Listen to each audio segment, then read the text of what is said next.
Que a paz do Mestre possa nos envolver na noite de hoje. E hoje a gente vai iniciar uma nova parte nesse livro, né?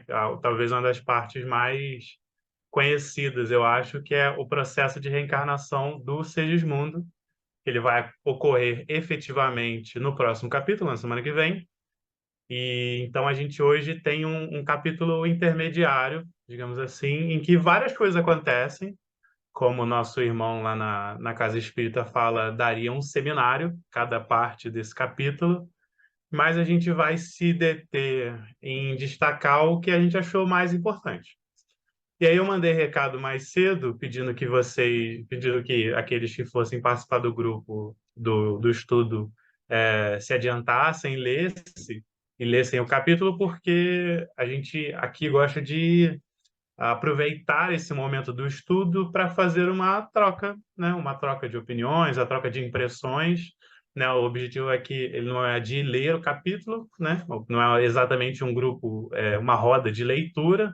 Cada um de nós faz a leitura individualmente e aí o facilitador tem a oportunidade de destacar aquilo que ele achou mais pertinente, mas o grupo também, a partir daí, tem a possibilidade de complementar e fazer comentários e discordar ou concordar, etc. Então, gosto sempre de trabalhar dessa maneira, acho que é uma maneira que a gente consegue obter a melhor parte do estudo em grupo. Então, por esse motivo, eu vou fazer uma abertura aqui, vou fazer um comentário inicial, vou passar pelo capítulo, destacando as partes em que eu achei mais relevantes, para a gente trazer a discussão, sem entrar muito no que já passou e também no que está por vir. E aí depois a gente abre o espaço e aí todos têm a oportunidade de comentar, de trazer as suas visões, de destacar o que na leitura destacou, saltou aos olhos melhor para cada um. Então acho que dessa maneira fica bem interessante a gente poder aproveitar da melhor maneira esse momento. Bom, dito tudo isso, eu peço licença a vocês para consultar as minhas anotações. Então, estamos no capítulo 12 do Missionários da Luz, cujo título é Preparação de Experiências. E a gente começa, como eu falei, na finalização da história anterior. E em um irmão que aparece para o nosso querido orientador ali do André Luiz, o Adriano, né, se eu não me engano, se não estou confundindo o nome dele, o Alexandre, e começa a interceder por um terceiro, por um outro irmão, que é o tal do Segismundo, que é um conhecido de ambos e que está em vias de iniciar um processo reencarnatório. Ele pede auxílio de Alexandre, que interceda também por esse irmão. O Alexandre se coloca prontamente à disposição e o André Luiz, observando que teria ali também uma oportunidade de continuar o seu estudo, ele encontra uma maneira de participar também desse momento. Então, a gente tem nessa parte um trecho que eu queria destacar, que é quando o Alexandre está fazendo um esclarecimento a André Luiz acerca das reencarnações, porque já estamos cientes de que Segismundo vai reencarnar em um lar que ele, em uma vida pregressa, assassinou o pai, né, o futuro pai, e em que a mãe, e isso não fica claro no capítulo, provavelmente fique claro no capítulo posterior, e que essa futura mãe dele era um interesse amoroso de vidas passadas e que essa menina acabou por algum motivo em uma situação menos feliz. Eles citam prostíbulo e etc., mas não entra no detalhe. Esses dois, um que ele assassinou e o outro em que ele acabou deixando numa situação menos interessante, vão ser os seus pais na vida futura. E aí, no momento em que começam a acontecer uma aproximação energética ali, o pai já começa a rejeitar a energia do Segismundo, do seu futuro filho, já percebendo que os sentimentos deles ali eram conflitantes, era um sentimento que não estava combinando muito. E aí o Alexandre vai comentar que, como acontece quase sempre, os heróis na promessa fraquejam na realização porque se apegam muito mais aos próprios desejos, que é a compreensão da vontade divina. E eu achei tão curioso a construção que o Alexandre faz, porque ele fala os heróis na promessa. Os heróis na promessa, aqueles que na hora de prometerem, de se comprometerem, escolhem abraçar o mundo. Não, quero esse compromisso, aquele compromisso também, envolve, seleciona um monte de atividades, e aí quando chega a hora de fato dar o seu testemunho, eles fraquejam, envolvidos pela materialidade. Ele continua dizendo que, de posse dos bens da vida física, nega-se Adelino, que é esse inimigo do passado, do Segismundo, a perdoar, recapitulando erradamente as lições do passado. Sempre o velho círculo vicioso, quando fora da oportunidade bendita de trabalho,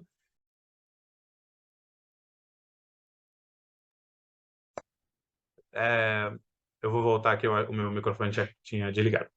Ele fala o seguinte: sempre o velho círculo vicioso, quando fora da oportunidade bendita de trabalho e vendo a extensão das próprias necessidades, desvela-se o companheiro em prometer fidelidade e edificação, mas tão logo se apossa do tesouro, volta ao endurecimento espiritual e ao menosprezo das leis de Deus. Ou seja, quando ele se encontra liberto das paixões da matéria, ele aceita todos os tipos de provações, todos os tipos de compromissos, todos os tipos de sugestões que são conferidas pela equipe do apoio espiritual no seu processo encarnatório, e isso está mais descrito mais para frente.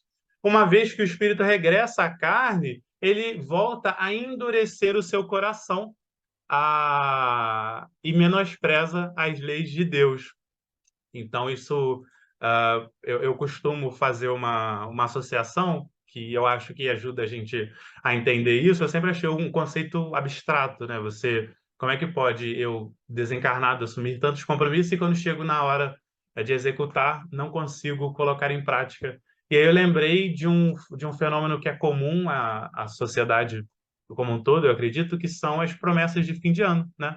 Todo mundo, quando chega o final de ano, promete que vai para academia, que vai emagrecer, que vai frequentar a casa espírita toda semana, que vai executar esse ou aquele trabalho, que vai aprender uma língua estrangeira, que vai aprender, desenvolver uma nova habilidade, etc. E aí, aí chega janeiro, aí chega fevereiro, a gente já não quer começar porque vai ter o carnaval, ou às vezes é em março, aí vai esperar a casa voltar, e aí quando a gente vê, já estamos em maio, e todas as promessas que a gente fez ainda estão no plano das ideias. Então, acredito que, guardadas as devidas proporções, a situação é uma situação semelhante ao que o Alexandre nos adverte. Então, seguindo com a narrativa da nossa história, nós temos ainda um comentário do Alexandre, ainda nesse aspecto da reencarnação, em que ele traz uma informação bem importante para a gente, porque ele fala o seguinte: grande percentagem de reencarnações na crosta se processa em moldes padronizados para todos no campo de manifestações puramente evolutivas. Então, ele vai dizer que, para grande parte dos processos, dos planejamentos reencarnatórios, eles vão acontecer dentro de uma definição mais ou menos padrão para todos os seres, que é o de alternar as experiências visando o progresso. Então, ora em corpos femininos, ora em corpos masculinos, ora em tons de peles específicos X, Y, Z, ora em regiões mais ou menos conflituosas do planeta, em situações mais ou menos abastadas. Isso é o que eu acredito que o nosso orientador se refere quando ele fala de experiências mais ou menos padronizadas.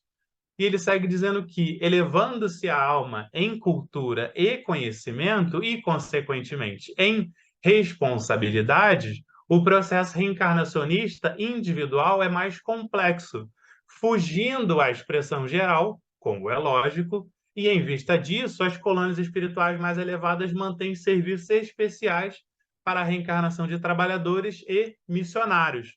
Então, uma vez que o espírito ele começa a se elevar no sentido cultural e intelectual, o grau de complexidade do seu planejamento reencarnatório também se eleva. E isso é uma progressão que ela é natural também para nós que estamos aqui encarnados, né? Então, a minha sobrinha tem 7 anos, a gente estava até conversando aqui antes de começar essa aula.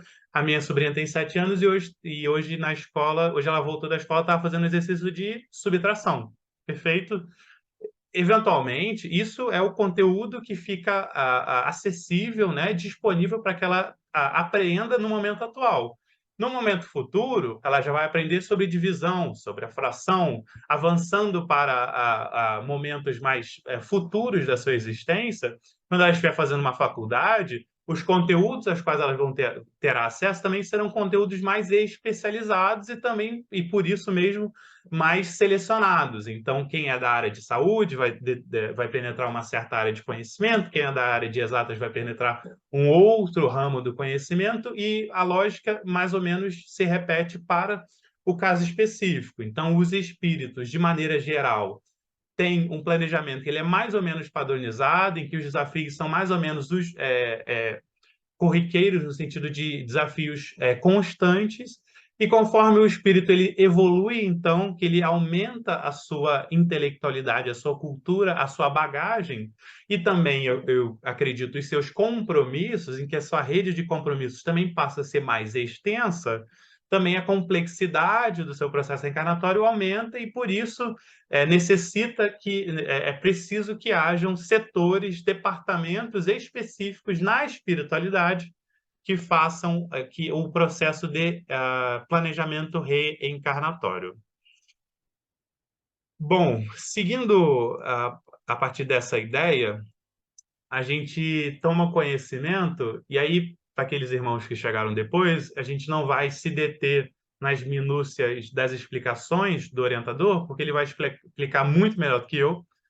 Então, eu convido aqueles irmãos que, por acaso, ainda não tenham feito a leitura e que, ao final, voltem e façam a leitura, porque todo o comentário ele é muito rico e aqui a gente está fazendo um condensar para que possamos passar pelo conteúdo do capítulo e também abrir o espaço no final para que aquele que desejar, ou aquele ou aquela, possa também fazer um comentário. Mas todo o comentário dos orientadores são muito ricos e muito esclarecedores, e se por acaso ficar alguma dúvida aqui que a gente não conseguir abordar, com certeza a leitura do capítulo vai elucidar a percepção dos irmãos. Então, a gente segue com o André Luiz e o seu orientador indo até esse departamento específico do planejamento reencarnatório, o qual o André Luiz depois confessa que ele não sabia que existia. E nesse momento ele vai tomar conhecimento de que é possível que os espíritos que estão ali desencarnados possam interceder por outros espíritos encarnados nos seus processos reencarnatórios. Então, se alguém, aqueles espíritos que são espíritos afins, que são espíritos familiares, podem concorrer, podem ajudar uns aos outros no processo encarnatório de um irmão, né? Então, identificado ali que alguém irá voltar à crosta terrestre, que irá voltar ao plano físico, os espíritos ali alocados naquele departamento, cientes dos gráficos da reencarnação futura, ciente dos planos da reencarnação futura, podem então orientar, podem ajudar, podem pedir por aquele espírito que irá reencarnar. Isso leva até uma dúvida do André Luiz, que pensa que o pai dele, que não teve a oportunidade de passar por uma colônia espiritual, acabou reencarnando em condições muito amargas, um termo que o próprio André Luiz usa. Acabou reencarnando em condições muito amargas e ele se pergunta do porquê dele não ter tido a bênção de ter alguém intercedendo por ele ou de ter um outro espírito ajudando no seu próprio planejamento reencarnatório. E aí ele é orientado que, independente da via da reencarnação, seja uma reencarnação que acontece via colônia espiritual ou uma reencarnação que acontece diretamente de zonas umbralinas, o espírito sempre tem o concurso do auxílio de um outro espírito. E então ele vai citar que se o espírito sai de uma colônia, ele vai ter aqueles espíritos ali intercedendo por ele, mas se caso seja um espírito que tem uma reencarnação, que a gente vai dizer mais ou menos uma reencarnação compulsória, não é exatamente essa situação, mas uma reencarnação que não passa pelo departamento das colônias espirituais, ele vai receber o auxílio de espíritos que estão mais próximos da crosta terrestre e que vão auxiliá-lo no seu planejamento reencarnatório. É isso, né? Mãe e outras pessoas que leram o comentário, o livro, por favor, não me deixem incorrer em falácias, por gentileza. Então, independente ali do grau de adiantamento, o espírito ele sempre tem o auxílio de um outro desencarnado no seu processo reencarnatório. Você ia comentar, mãe? Você está certo. Que é isso Perfeito. aí. Então a gente segue mais adiante com o André Luiz descobrindo o departamento e descrevendo uma imagem que é belíssima. Eu convido de novo os irmãos que por acaso tenham pulado que voltem e leiam o capítulo, porque a descrição é riquíssima. A gente aqui não vai conseguir traduzir os detalhes que André Luiz nos coloca. Sobre essa chegada dele no plano espiritual e uma série de outros esclarecimentos que a gente tem ao longo do caminho. Bom, e aí, nesse momento em que André Luiz chega a essa parte específica da colônia, ele encontra duas figuras humanas, uma do sexo masculino, né, e outra do sexo feminino, e ele, ali no meio daquelas reflexões e das orientações dos mentores, ele se pega em algum momento admirando a figura, e ele também tem toda uma descrição da biologia daqueles corpos, que eu tenho que confessar para vocês que não me pega, mas eu imagino que aquelas pessoas que são mais afeiçoadas à parte da biologia, né, Plícia? Talvez se sintam mais comovidas com aquelas descrições, mas a mim não pega muita coisa, não. Mas acredito que deve ser fantástico. E aí, por isso, eu vou destacar uma partezinha bem no finalzinho, que ele fala que é preciso confessar a minha surpresa, isso quem fala é André Luiz, se distendia muito mais, a surpresa dele se aumentava, o espanto dele se aumentava ao fixar os eflúvios brilhantes que emanavam dos centros genitais, semelhando-se em conjunto a minúsculo santuário cheio de luz. Então, para além das outras estruturas que estavam ali representadas naquelas estátuas de cristal, algo que chamou a atenção de André Luiz foi que na região do complexo ali reprodutor, dos órgãos genitais de ambas as estátuas, existiu uma luz, existiu uma luminosidade muito grande que fixavam, que forçavam o seu olhar a refletir sobre aquela região. E aí o Alexandre vai orientar o André Luiz no sentido de que, em ideia geral, em sentido geral, existe muita ignorância acerca da missão divina do sexo. Para nós, porém, que desejamos valorizar as experiências, a paternidade e a maternidade terrestres são sagradas. Ele segue falando que elas assim são consideradas porque criar é uma extensão, de certa maneira, do próprio poder divino, que é um poder criador. Então, ao homem ter a oportunidade de criar, de se reproduzir, de gerar uma nova vida, é algo que nos aproxima da divindade. E ele finaliza essa orientação dizendo que não alcançaremos a terra prometida do serviço redentor sem o concurso das forças criadoras associadas do homem e da mulher. Ou seja, nós não temos a possibilidade de ascender a planos superiores, a oportunidades superiores, enquanto nós ainda não nos conscientizarmos da potencialidade que é o criar, a potencialidade que é a força da nossa energia sexual, que é a potencialidade de fato, né? Eu falei potencialidade algumas vezes aqui. A potencialidade inerente às nossas forças sexuais, às nossas forças físicas, às nossas forças materiais, que têm a capacidade, então, de nos elevar. Num momento, no fragmento mais à frente, ele segue dizendo que isso é o momento em que ele já conhece. Deixa eu organizar meu pensamento, voltando para as minhas orientações. Bom, então, passado todo esse momento do capítulo, em alguma parte a gente conhece um outro espírito que trabalha naquela ocasião, que é chamado de Manassés.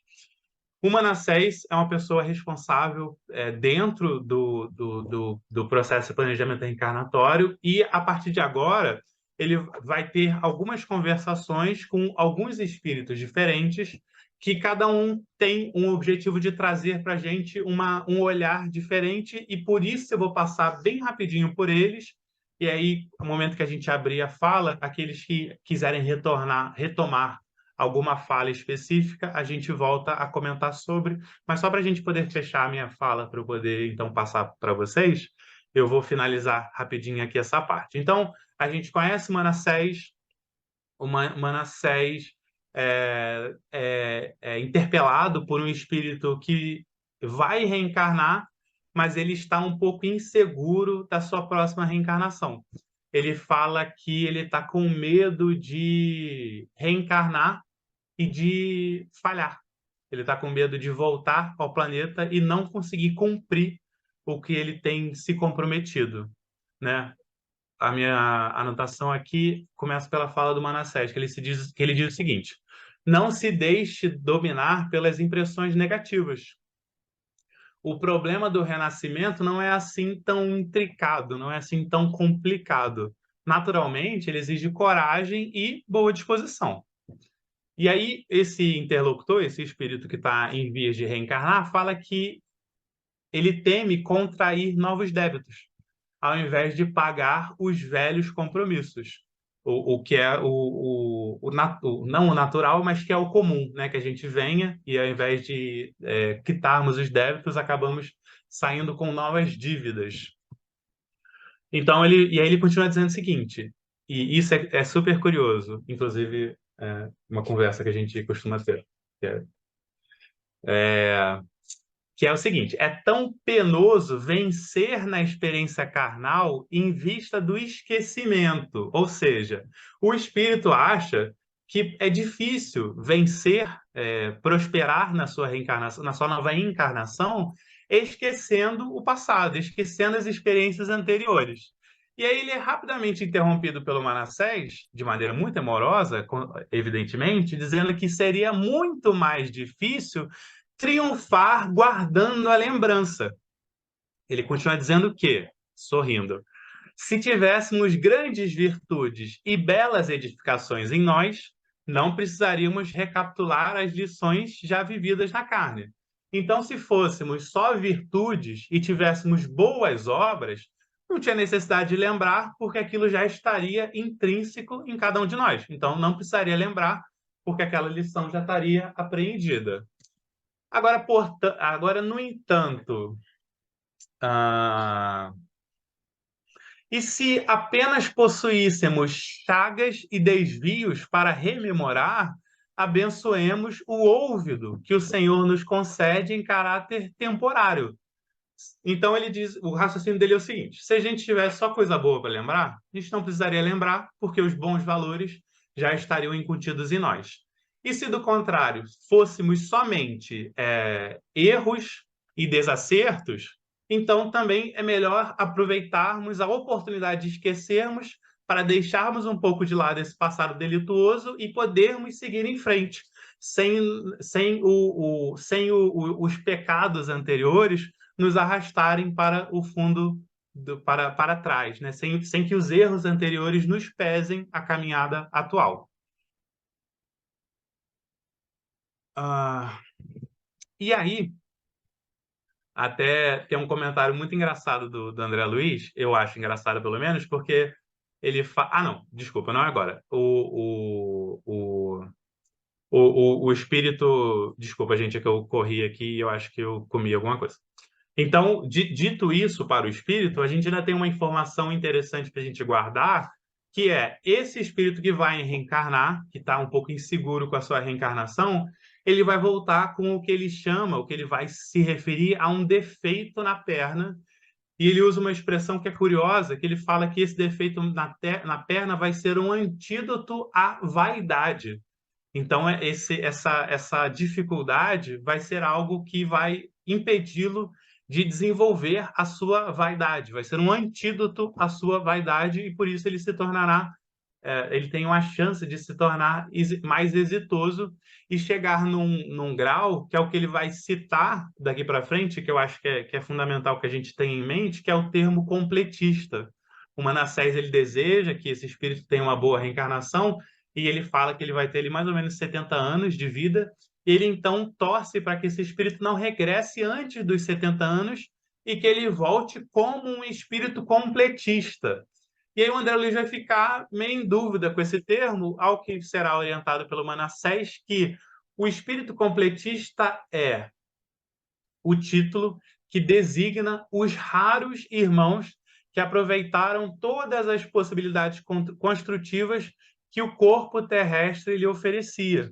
Em geral, quase todos nós, em regressando à esfera carnal, perdemos oportunidades muito importantes no desperdício das forças fisiológicas. Perambulamos por lá, fazendo algumas coisas, alguma coisa de útil para nós e para outrem, mas, por vezes, desprezamos 50%, 60%, 70% e, frequentemente, até mais de nossas possibilidades. Em muitas ocasiões, prevalece ainda contra nós a agravante de termos movimentado as energias sagradas da vida em atividades inferiores que degradam a inteligência e embrutecem o movimento, o coração. Aqueles, porém, que mobilizam a máquina física à maneira de operário fidelíssimo conquistam direitos muito expressivos em nossos planos.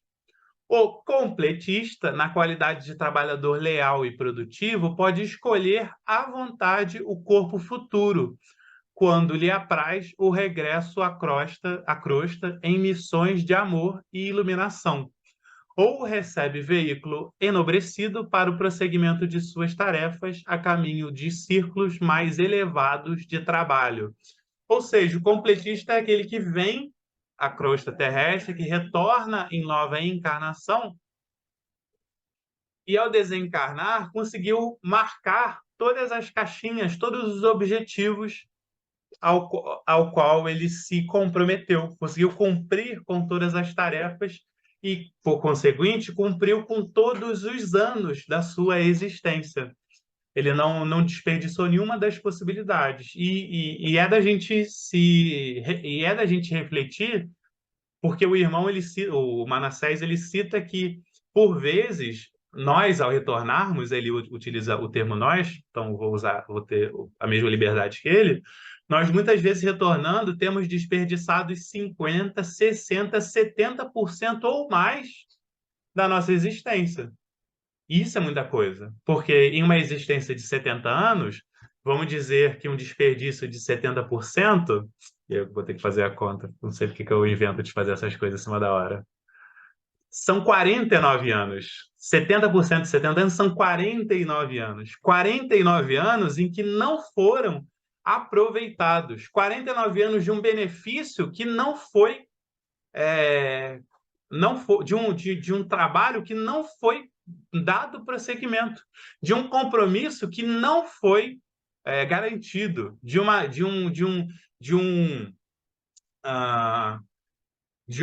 dívida, porque temos que lembrar que a oportunidade da vida é isso, uma oportunidade, é uma dívida que a gente contrai, porque eu, ao estar aqui, certamente estou ocupando o espaço de um outro irmão que está do lado de lá, ou que veio depois da gente.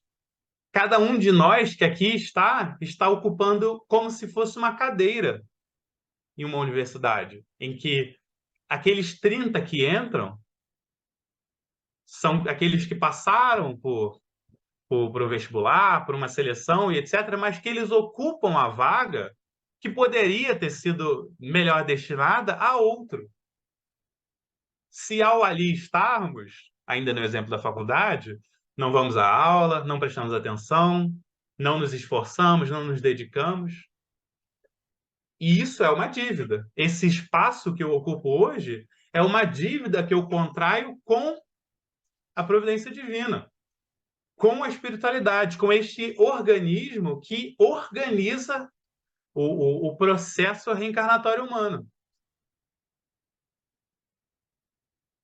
Então, nós virmos a crosta terrestre e utilizarmos 30% do que poderíamos utilizar e voltarmos tendo nos planejado para 70 anos, mas voltarmos com 50 anos,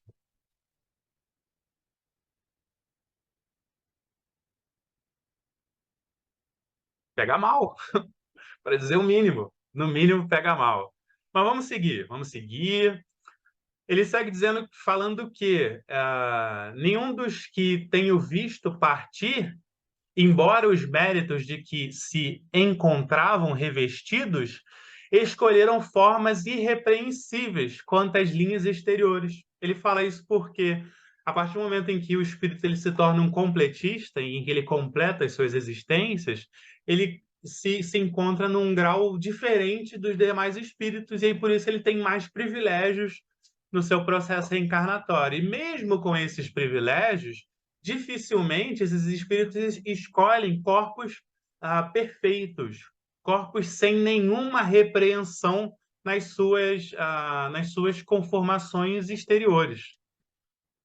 Ele segue dizendo que eles solicitaram providências em favor da existência sadia, preocupando-se com a resistência, equilíbrio, durabilidade e fortaleza do instrumento que os deveria servir, mas não buscando a beleza, não buscando atributos que os distinguam dos demais, buscando sim corpos saudáveis, boas estruturas materiais, mas não buscando outras coisas que pudessem desviá-lo do caminho. Então, por exemplo, eu e Chico, que aqui estamos, que padecemos da prova da beleza, não somos espíritos completistas, porque optamos por vir com a prova da beleza. Se fôssemos completistas, teríamos vindo mais humildes, mas não viemos, viemos bem charmosos, bem bonitos, então não somos espíritas completistas, né? Bom, gente, vamos seguir para eu poder passar a palavra para vocês. A gente ainda tem orientação dizendo que as mentes juvenis, quais crianças do mundo, brincam com o fogo das emoções. Todavia, os espíritos amadurecidos, mormente, quando chegam à situação de completistas, abandonam toda experiência que os possa distrair no caminho de realização da vontade divina. Então, uma vez que tenhamos a capacidade, o ferramental necessário para completar uma existência, vamos utilizar essas ferramentas nada mais do que edificar ou empreender o nosso próprio processo evolutivo. Uma vez que o espírito ele alcance a condição de completar as suas tarefas, completar as suas missões, sempre que ele volta ao orbe terrestre, ele retorna ao plano espiritual, tendo completado os seus compromissos. A partir desse momento em que ele já desenvolveu esse ferramental, ele já não perde tempo com outras coisas que possam diverti-lo, que possam desviá-lo do seu caminho. E aí, agora sim, a gente tem um comentário bem engraçado do André Luiz, em que ele fala como era complexa a oportunidade de renascer, como é cheia de detalhes, como é cheia de minúcias e nuances o processo encarnatório, o qual o André Luiz não conseguia nem, ao menos, pensar, não conseguia nem, ao menos, supor que o processo era um processo tão desafiador. Bom, e aqui, como eu falei, a gente tem mais 3 relatos. O primeiro é da irmã Anacleta, que é de um resgate de uma mãe que vai reencarnar novamente com 4 espíritos que, em existência anterior, ela, por excesso de zelo, excesso de cuidado, acabou causando o desvio desses 4 espíritos que faliram nas suas missões. Ela, portanto, com a missão de mãe, também faliu e ela retorna ao plano terrestre para, mais uma vez, tentar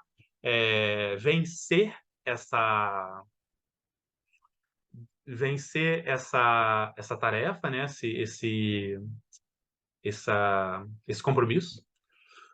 A gente tem o relato de um outro irmão que não é identificado,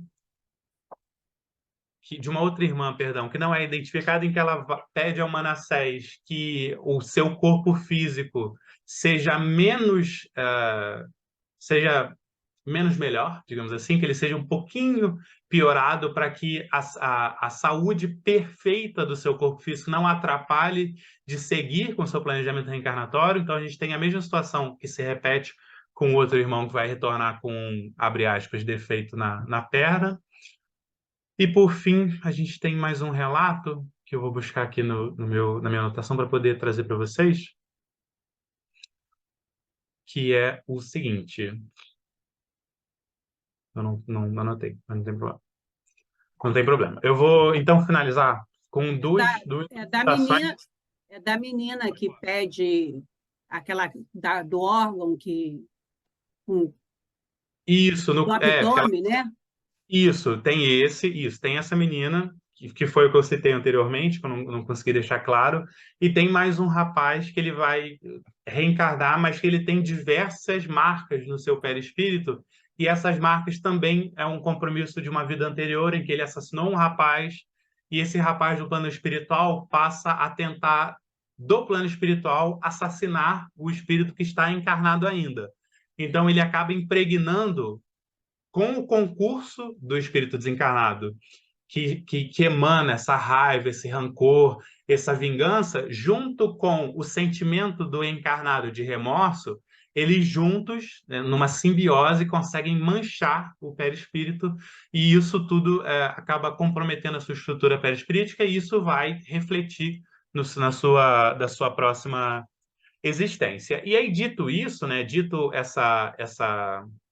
essas chagas que se encontram no perispírito, a gente tem um comentário fascinante do mentor dizendo que a medicina humana ela será muito diferente no futuro, quando a ciência puder compreender a extensão e complexidade dos fatores mentais no campo das moléstias do corpo físico. Ou seja, do quanto que o fator intelectual, o fator espiritual, interfere e se reflete na conformação física. Ele segue dizendo que muito raramente não se encontram as afecções diretamente relacionadas com o psiquismo. É muito difícil, pelas palavras do mentor aqui, que a doença do corpo físico não tenha se originado na psique, na intelectualidade daquele espírito, daquele ser que a gente sabe que é o espírito. Se isso pode acontecer na esfera de atividades vulgares, da luta física, imagine o campo enorme de observação que nos oferece o plano espiritual, para onde se transferem todos os dias milhares de almas desencarnadas em lamentáveis condições de desequilíbrio da mente.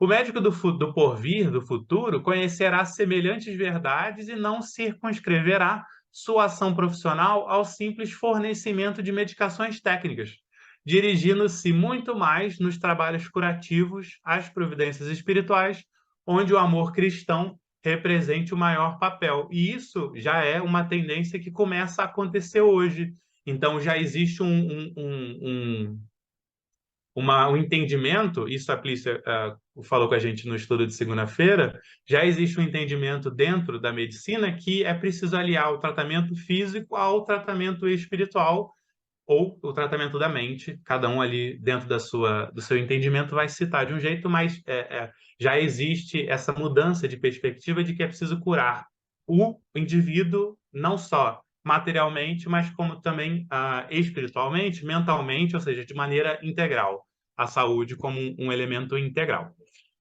E aí, bem lá no finalzinho, para a gente poder, de fato, finalizar a nossa explanação, o mentor vai dizer para a gente o seguinte: ninguém trai a vontade de Deus nos processos evolutivos sem graves tarefas de reparação, e todos os que tentam enganar a natureza, quadro legítimo das leis divinas, acabam por enganar a si mesmos. A vida é uma sinfonia perfeita. Quando procuramos desafiná-la no círculo das notas que devemos emitir para sua máxima glorificação, somos compelidos a estacionar em pesado serviço de recomposição da harmonia quebrada. Então, a vida é essa harmonia perfeita. Quando nós estamos lá e não conseguimos gerar as notas necessárias para compormos essa harmonia, então temos que voltar para o quadro da recomposição. Temos que voltar para o quadro da reparação daquilo que nós não tivemos a capacidade de entregar. Então, meus irmãos, agora, como diz o Adilson, né, agora é com vocês. Agora é o momento da gente, de fato, trocar e enriquecer aquilo que a gente teve a oportunidade de alcançar.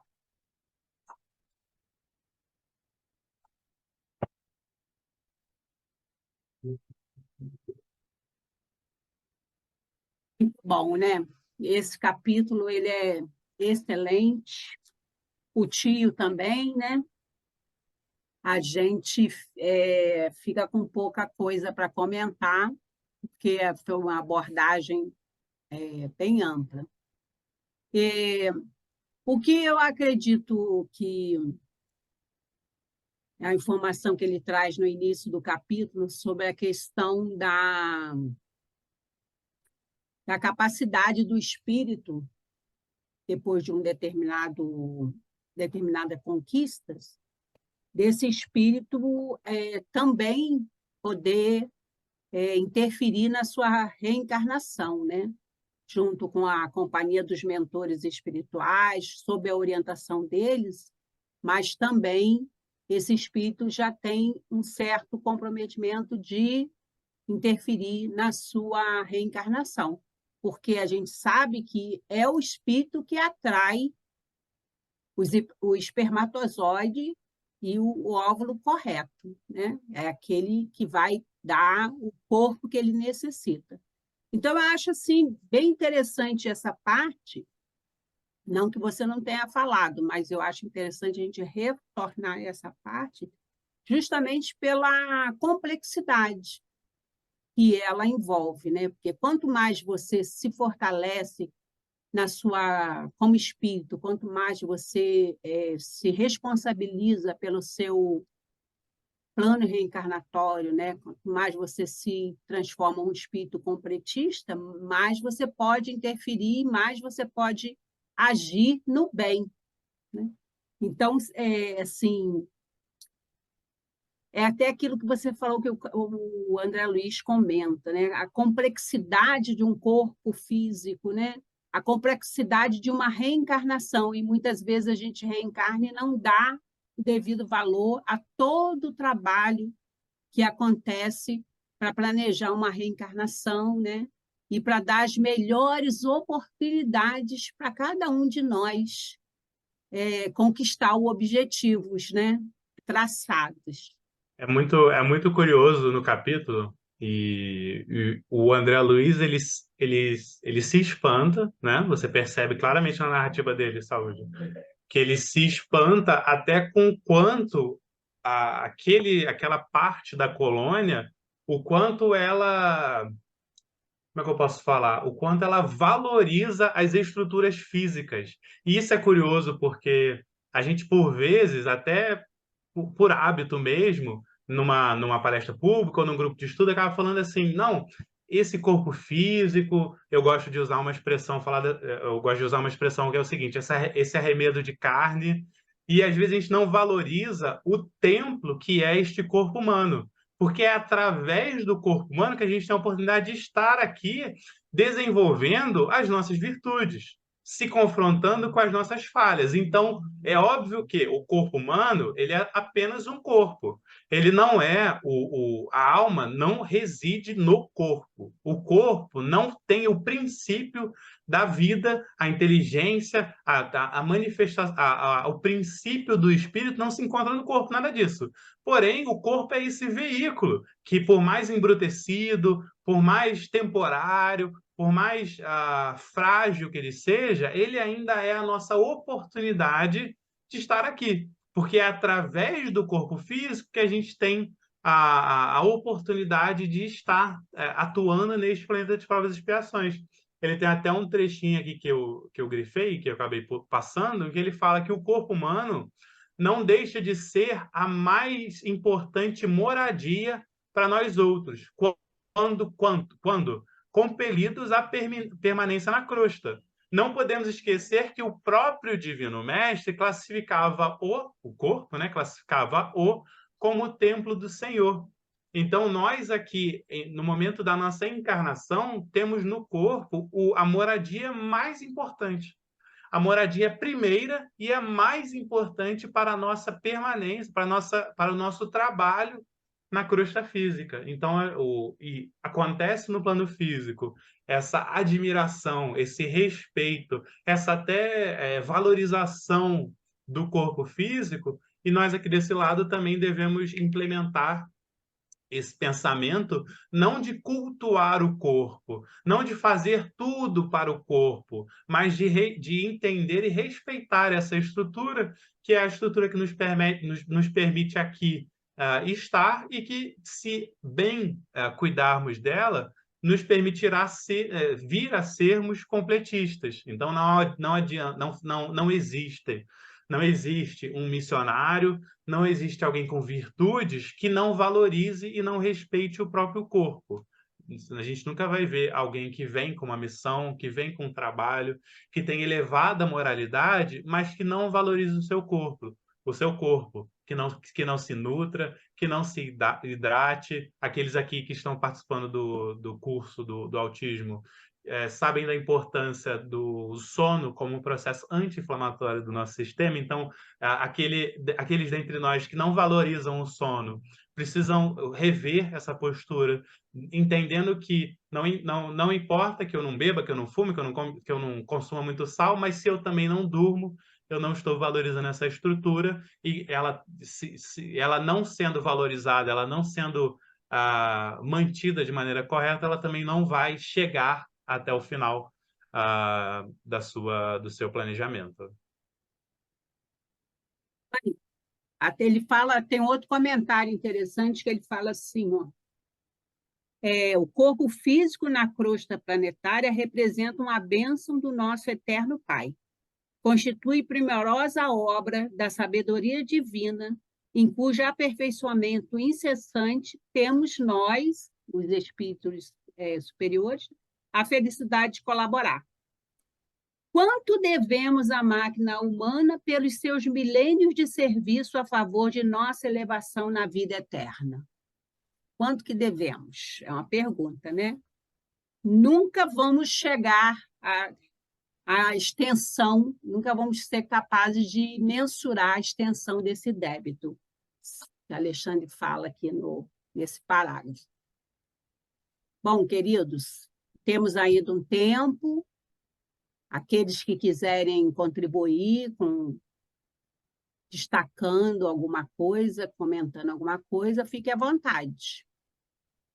É até curioso esse comentário que você fez agora, porque quando eu tive aqui no início do ano falando do vampirismo, naquele capítulo os orientadores também falavam da responsabilidade que a humanidade tem com aqueles seres inferiores, como os animais, as plantas, o ecossistema. Então, acho que junta as duas ideias e aí vem para a gente a gratidão, de fato, acho que a valorização que a gente tem que ter com relação a essas estruturas materiais, porque é graças à oportunidade de estarmos na materialidade que podemos avançar e prosseguir. A beleza não está só no corpo humano, né? Está em toda a natureza. Então, mostra mais uma vez o cuidado do Criador com a sua criatura, né? Que ele deu o melhor instrumental e um planeta lindo, né? Uma terra linda. E a beleza também não está só no espiritual, né? No físico, no material, também a beleza, também a harmonia, também a expressão do amor, né? Da divindade, da presença divina. E essa completude, né, um espírito completista, ele é aquele não só que aprende o respeito a si mesmo e a seus compromissos, mas o respeito à casa que abriga, ao planeta Terra, que é a oficina, que é a escola, que é é hospital, né? Então, o respeito aí é amplo, né? Ele não respeita só a si, a seu corpo físico, a seu templo físico, mas ele respeita também o planeta. E o planeta também foi criado com muito amor e carinho para que o espírito tenha a oportunidade de ascender moralmente, através da experiência da reencarnação. Tia Isa, aqueles comentáriozinhos que você está tudo anotadinho aí.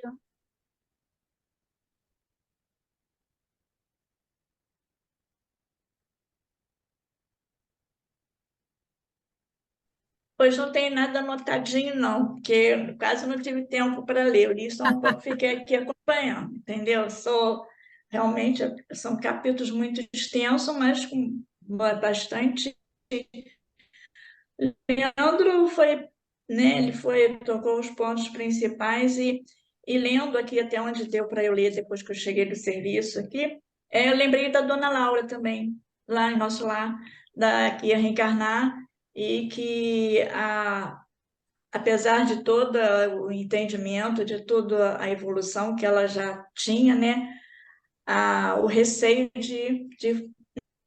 né, de não conseguir fazer, do receio né, não, de fraquejar diante de algumas situações. Né, porque a gente aqui, quando você está como demonstração que o André faz, aí todo esse relato, a visão é dilatada e nós, como o Leandro falou, a gente se promete muito, vou fazer, quero isso, mas quando a gente chega aqui, né, se a gente ainda não conseguiu vencer algumas imperfeições ainda, elas vão estar ali prontas e em algum momento a gente vai fraquejar. Então, chamo aqui dessa responsabilidade também que eu achei, que independente da evolução, como aqui do Alexandre, eles todos se unem no objetivo de nos ajudar. Então, ver as intercessões que nós temos e a pouca valorização, como já foi falado também aí, dos cuidados que a gente tem que ter com o nosso corpo. Não quer dizer que nós não podemos fazer tantas coisas que está dentro do nosso livre-arbítrio, mas que a gente tenha esse respeito, cuidado, né, com a alimentação, cuidado com a parte de cuidar para o nosso corpo seja saudável, pelo menos que nos dê condição de fazer, né, cumprir a nossa etapa reencarnatória. E a beleza da doutrina, esses relatos do André, é que eles nos chamam a atenção para detalhes que muitas vezes a gente não dá a mínima importância. Nós valorizamos muitas coisas maiores, vamos assim dizer, e esquecemos de ver que os detalhes da importância da nossa caminhada, a importância do nosso conteúdo, da nossa elevação espiritual, está nas coisas mais simples, nas coisas pequenas, que às vezes uma palavra, às vezes um gesto de alguém traz reflexões e muitas vezes necessárias para nós. É essa atenção que nós precisamos de ter, de nos olhar realmente como seres criados por este Pai divino e amoroso, que não nos abandona em momento algum. Por isso temos tanto apoio, tanta ajuda espiritual e muitas vezes não valorizamos. Então ele mostra tudo isso aqui. Nunca estamos abandonados. Nós nos afastamos, às vezes, desses aconchegos. Verdade. Com Leandro, você certeza. falou tudo, tá? Não, o complemento que você fez agora é fantástico, porque o convite, eu falei isso na segunda-feira, vou ser um pouquinho repetitivo aqui, que o convite que Jesus, eu falei isso no sábado também, vou ser um pouco repetitivo, tá bom? O convite que Jesus nos faz é o convite da porta estreita. É justamente o convite de nos afastarmos de tudo aquilo que é o mais fácil, que é o caminho mais fácil. Quando ele traz a figura da porta estreita, é importante a gente pensar realmente na mecânica de tentar passar por uma porta que é mais apertada, que é mais que a abertura dela é menorzinha ou que ela de repente é mais baixinha. essa dificuldade é correspondente à imagem que ele quer trazer. Porque a porta larga é a porta não só da facilidade, mas a porta do comodismo. A porta de eu seguir fazendo o que eu já faço, que é o mais cômodo. Porque eu fazer isso, que a Isa comentou, que é o olhar para dentro, que é o me examinar, que é eu conseguir perceber quais são as coisas que eu ainda estou errando, que é eu conseguir perceber as orientações que a espiritualidade me passa nas pequenas coisas, nas pequenas intuições. Essa é a dificuldade do convite evangélico. É a gente não ser mais, é a gente abandonar o homem velho e abraçar o homem novo. É a gente deixar de fazer tudo aquilo que ainda nos atrasa, tudo aquilo que ainda nos impede de prosseguir. É nos confrontar e aceitar se transformar. Não aceitar permanecer no mesmo lugar. Nasci assim, morri assim, sempre fui assim, não vou mudar agora. Por que não? Se hoje e aí o porquê não não é um confrontamento aos irmãos, é um confrontamento individual. O porquê não individual, é o que a tarefa que cada um deve fazer no silêncio das suas próprias reflexões. É, entendendo que se estamos aqui, se escolhemos a doutrina espírita, se queremos seguir os ensinos do mestre, se queremos seguir como Jesus orientava, precisamos nos transformar. Precisamos olhar para dentro, se investigar e entender que o convite que ele me faz não é o convite de continuar as coisas do jeito que estão. Não é ir na segunda-feira, ouvir a palestra, dar passe, ouvir passe, ir para a mesa mediúnica e não me transformar. Todos esses trabalhos são fundamentais, eles são importantes dentro da casa espírita, mas o fundamental para cada um de nós é a transformação. Então, para além do que eu acho bonito na doutrina espírita, para além do que eu acho bonito falar na doutrina espírita, para além do trabalho e da parte social de estar envolvido na casa espírita, o que da doutrina dos espíritos, o que dos ensinos de Jesus de fato reflete na minha vida. É isso que faz a diferença. O trabalho da Casa Espírita é um complemento, é um reforço, é um tijolinho que a gente coloca lá. Mas o que faz a diferença na nossa existência é abraçar o convite do Cristo e se transformar. O restante são ferramentas, são auxiliares, são coisas que vão compor a nossa caminhada, vão nos fortalecer, vão nos levantar quando estivermos caídos, mas a partir do momento que abraçarmos a nossa transformação. Só uma coisa. A gente os 50%, né, que nós temos que fazer, e a coragem de realmente nos olharmos, como através de um estudo que nós fizemos na segunda-feira também, através da meditação, né, que o Chico faz aí quando tem as aulas dele, da gente se olhar, de a gente se reconhecer e reconhecer as nossas imperfeições, é a gente ter a coragem realmente de se olhar e procurar nos melhorarmos. Para isso, a doutrina está aí com todos esses ensinamentos, né? Aprendermos realmente a ter a humildade de reconhecer as nossas imperfeições. Esse é o grande trabalho. Essa é aquilo que nós precisamos realmente. Nos olharmos no espelho e falar para aquela pessoa que está ali refletida as suas imperfeições e reconhecer. É isso aí. Excelente, muito bom. Nós vamos nos despedir nesse momento aqui, mas vamos nos encontrar daqui a pouquinho. Então, aguardem, meus irmãos. Nós queremos agradecer muito ao Leandro, a sua disponibilidade, boa vontade, as excelentes reflexões que trouxe. E semana que vem estaremos de volta com mais um estudo do capítulo 13. Aí, semana que vem nós vamos ter um convidado de fora. Vai vir lá da Casa Espírita Allan Kardec. Não, Allan Kardec não, desculpa. Rio de Luz. Rio de Luz, nosso irmão Rodrigo. Então, um beijo a todos, boa noite.